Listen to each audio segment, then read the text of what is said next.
ऊपर ना हम दो प्रिंसिपल्स पढ़ेंगे आगे चल के, अगले कुछ चैप्टर्स के अंदर जब हम सीआरपीसी से पढ़ेंगे। ये दो प्रिंसिपल्स होते हैं, रेस सब जुडिस एंड रेस जुडिकेटा, उसमें हम और डिटेल में पढ़ेंगे कि ये किस तरीके से एक्ट करते हैं। और मैम ऐसा भी हो सकता है कि कोई केस हमने डाला हो सिविल में पर वो निकला हो क्रिमिनल, तो ऐसा भी कुछ होता है? बिल्कुल हो सकता है। आप सिविल सोच के डाल रहे हो, आप जाके सिविल कोर्ट के अंदर उस चीज को फाइल कर दो।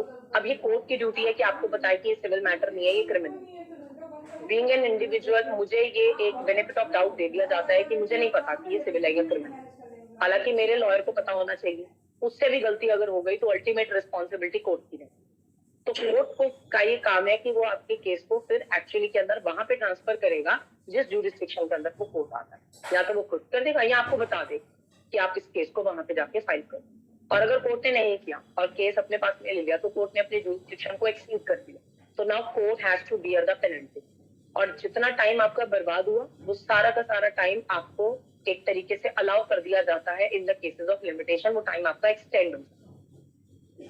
ठीक है।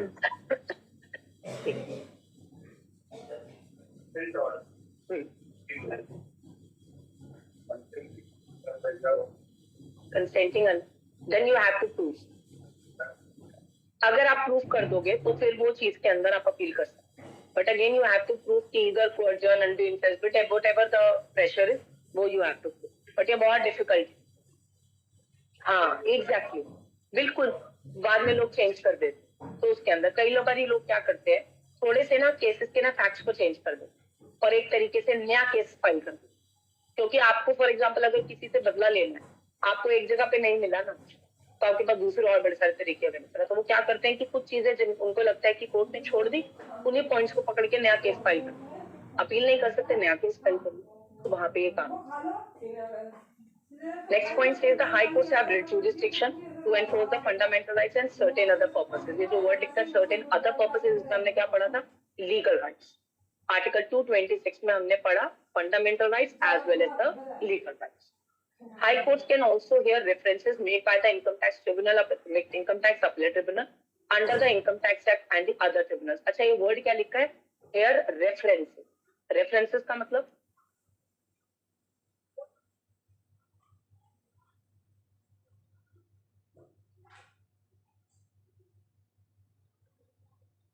हाँ एग्जैक्टली, केस जो है वो बेसिकली उन पर्टिकुलर हाई कोर्ट को रेफर होता है। 3 पॉइंट्स हम पढ़ते हैं, रिव्यू, रेफरेंस, रिवीजन। ठीक है, केसेस रिव्यू कौन कर सकता है, केसेस रेफर कौन कर सकता है, केसेस आपके रिवाइज कौन कर सकता है, रिव्यू, रिवीजन एंड आपका reference.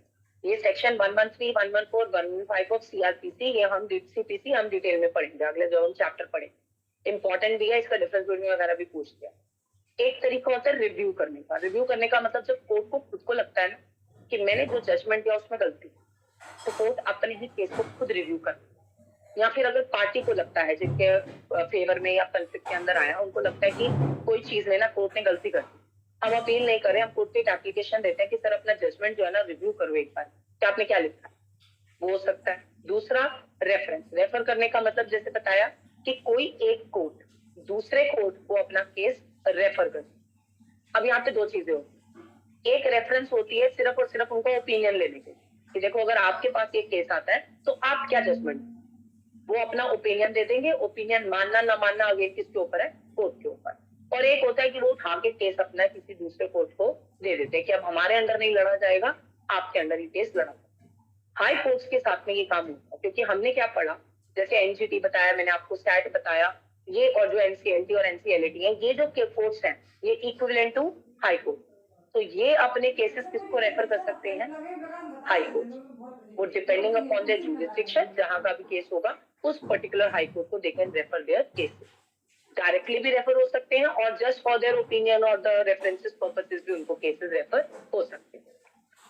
Last point says it should be added that the writ jurisdiction vested at present in all high courts by the Constitution was, before the Constitution came into force, vested only in the high courts of Bombay, Calcutta and the Madras. मैंने आपको पहले ही बताया था, क्योंकि ये constitution से पहले के 3 हाई कोर्ट्स चल रहे थे, बॉम्बे, कैलकाटा एंड मद्रास, और इनको हम बोलते थे प्रेसिडेंसी टाउन्स।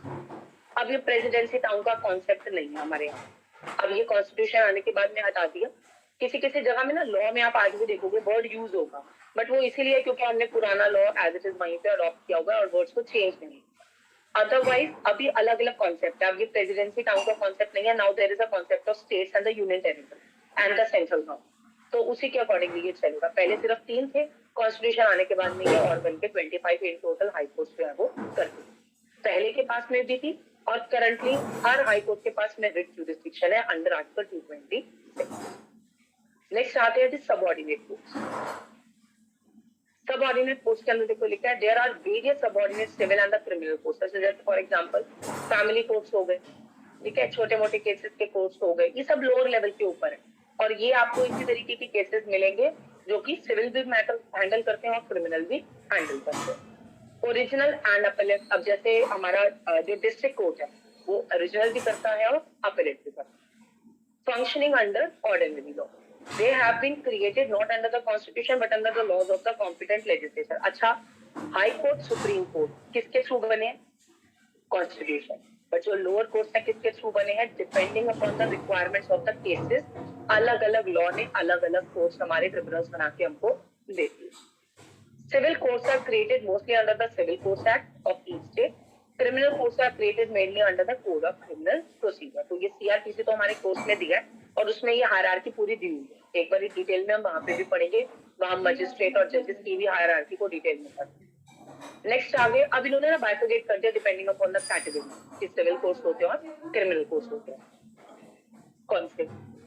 ये जो सबऑर्डिनेट कोर्ट्स, एग्जैक्टली ये डिस्ट्रिक्ट भी है और डिस्ट्रिक्ट से नीचे भी जितने आते हैं वो सारे दोनों इंक्लूडेड है इसका। 2 बाइफरकेशन अब इन्होंने और दी, एक सिविल नेचर के अकॉर्डिंग और एक क्रिमिनल के अकॉर्डिंगली। अब civil courts handle the dispute that are not crime.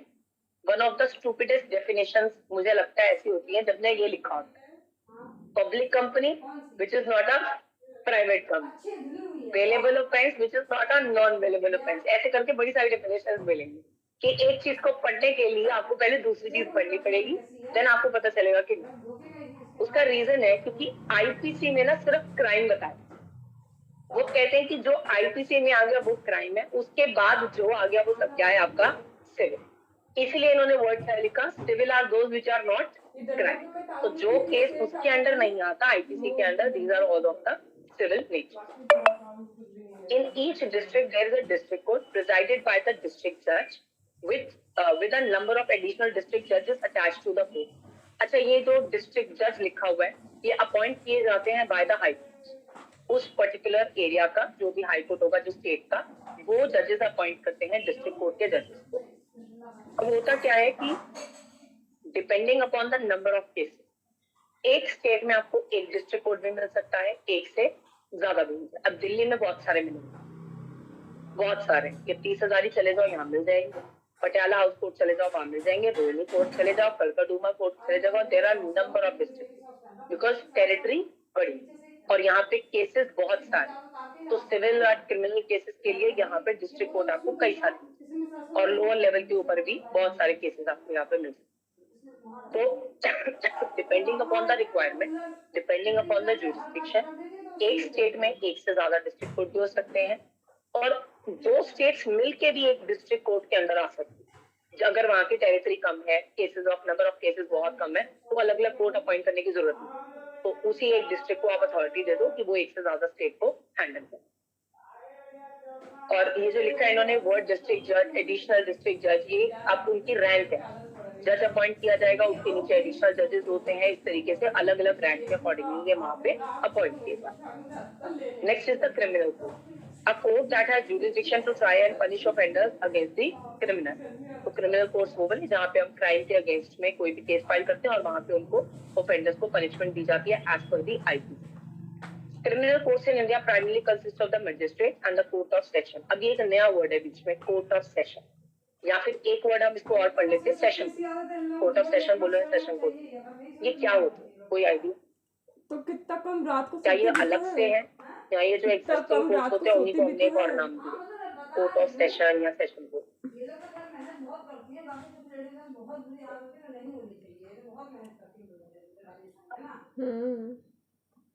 जो मैम जुडिशरी होते हैं शायद जुडिशरी में जुडिशरी तो होती है।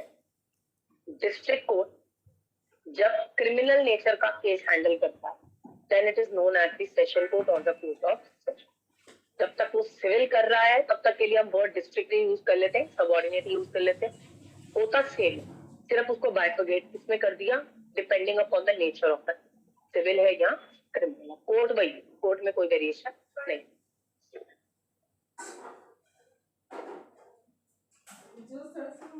एक्चुअली यही तो प्रॉब्लम है इंडिया में, इतने कोर्ट है नहीं, जितने नंबर ऑफ केसेस उतने कोर्ट्स है नहीं। कॉन्स्टिट्यूशन ने भी अलाउ नहीं, मतलब अलाउ कह लो कि बनाए ही नहीं है बेसिकली, और ना ही आगे से सुप्रीम कोर्ट और हाई कोर्ट ने कॉन्स्टिट्यूट के पावर है बना सकते हैं, बट इतने कोर्ट्स इंडिया के अंदर है नहीं। तो जो एग्जिस्टिंग है ना उनको कैटेगराइज करके ना अलग अलग केसेस के अकॉर्डिंगली पावर, तो बेसिकली तो वो बेसिकली होते सेम है तो वो क्रिमिनल कोर्ट ही। अब जैसे फॉर एग्जांपल फैमिली कोर्ट्स होते हैं, उनके अंदर भी क्रिमिनल केसेस चलते हैं, ठीक है, और भी आपको केसेस में कोर्ट्स मिलेंगे, वहां पे भी आपको क्रिमिनल और सिविल मिल जाएंगे। तो जब वो क्रिमिनल नेचर का केस हैंडल करते हैं then it becomes the session court और the court of session. Magistrates themselves have been divided by the Code of Criminal Procedure into the judicial and the executive। अच्छा, ये दो words अब use करेंगे आगे भी आएगा सीआरपीसी जब हम पढ़ेंगे। एक होता है जुडिशियल मैजिस्ट्रेट और एक होता है एग्जीक्यूटिव मैजिस्ट्रेट। जुडिशियल के अंदर देयर इज अ हायरार्की,